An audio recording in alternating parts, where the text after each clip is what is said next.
ஞானானந்தமயம் தெய்வம் நிர்மலஸ்படிகாகிருதிம் ஆதாரம் சர்வ வித்யானாம் ஹயக்ரீவம் உபாஸ்மகே. மாசி பங்குனி சேரக்கூடிய நாள் காரடையான் நோன்பு அப்படின்னு சொல்லக்கூடியது. இந்த காரடையான் நோன்பினுடைய விசேஷம் என்ன அப்படின்னா, சுமங்கலிகளுக்கு அவர்களுடைய கணவன் உடல்நிலை நல்ல ஒரு ஏற்றமும் தீர்க்க ஆயுளும் கிடைக்கக்கூடிய காலகட்டமாகும். இந்த இதுல உபவாசம் இருந்து, அதாவது இந்த விரதம் இருந்தார்களே ஆனால் அவர்களுக்கு நிச்சயமாக கணவனின் ஆயுள் நல்லபடியாக ஏறும், தீர்க்க சுமங்கலியாக இருக்கக்கூடிய பாக்கியம் உண்டு அப்படின்றது சொல்றாங்க. இது சாவித்ரி சத்தியவானுடைய கதையை எடுத்து சாவித்ரி யமனை துரத்தி கொண்டு போய் சத்தியவானை மீட்டு கொண்டு வந்த ஒரு நாளாக கருதப்படுகிறது.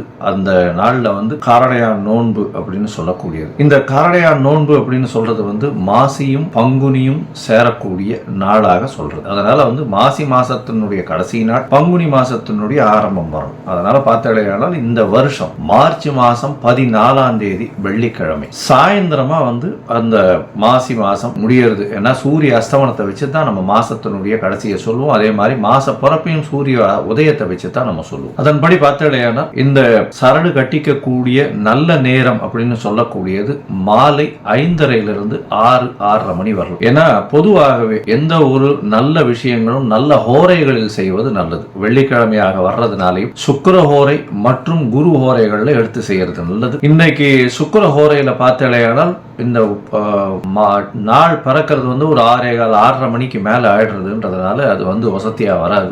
ஏன்னா ராகு காலம், யமகண்டம், குளிகை இதெல்லாம் கொஞ்சம் நகர்ந்து போய் அதுவும் இல்லாம எந்த தோஷமும் இல்லாத காலமாக இருக்கணும் அப்படின்றதுனால நீங்க எடுத்துக்கொள்ள வேண்டியது அப்படின்னு பார்த்தாலேயானால் மாலை 5:30 மணி முதல் 6:30 மணி வரை இருக்கக்கூடிய நேரத்தில் இந்த காரடையான் நோன்பு, இந்த திருமங்கல்யம் சரடு கட்டிக்கிறது, கையில கன்னியா பெண்கள் கையில சரடு கட்டிக்கிறது, அவர்களுக்கு நல்ல கணவர் அமைவார்கள், நல்ல குடும்பம் அமையும் அப்படின்னு சொல்றதுனால இந்த காரடையான் நோன்பு அப்படின்னு சொல்றதுதான் கௌரி விரதம், காமாட்சி விரதம், இந்த மாதிரியான விஷயங்களை சொல்றான். இன்னைக்கு பார்த்தாலேயானால், அதாவது இந்த காரடையான் நோன்பு அன்னைக்கே சாயந்தரம் பௌர்ணமி வந்துடுறதுனால வடக்கெல்லாம் இது நம்ம காரடையான் நோன்பு பொதுவாகவே சவுத் இந்தியா, அதாவது கேரளா, கர்நாடகா, தமிழ்நாடு, ஆந்திரா, அது தவிர தென்னாப்பிரிக்கா, சிங்கப்பூர், ஸ்ரீலங்கா இந்த மாதிரியான இடங்கள்ல நிறைய கொண்டாடப்படுகிறது. அது தவிர ஹோலி பண்டிகை இந்தியா முழுக்க கொண்டாடப்படுகிறது. அதாவது நார்த்தன் பார்ட் ஆஃப் இந்தியால ஹோலி பண்டிகை. ஏன்னா ஹோலிகா அப்படின்ற பிரகலாத சரித்திரத்தை பார்த்தாள்னா அந்த இரண்யகசுபனுடைய தங்கை, அவள் நெருப்பினால் அவர்களுக்கு ஆபத்து கிடையாதுன்றதுனால இரண்யகசுபு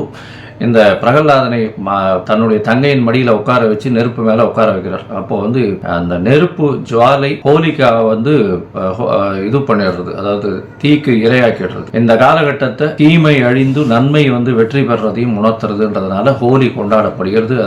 அதாவது ஹோலி அன்னைக்கு முதல் நாள் பார்த்தேன்னா ஹோலிகா தகன் அப்படின்னு ஒரு நாளே கொண்டாடுறாங்க. அதுக்கு அடுத்தது பௌர்ணமி அன்னைக்கு ஹோலி கொண்டாடுறாங்க. ஸோ மொத்தத்துல பார்த்தாலேனா இந்த ஹோலி கொண்டாடுறது ரொம்ப பெரிய விசேஷம்.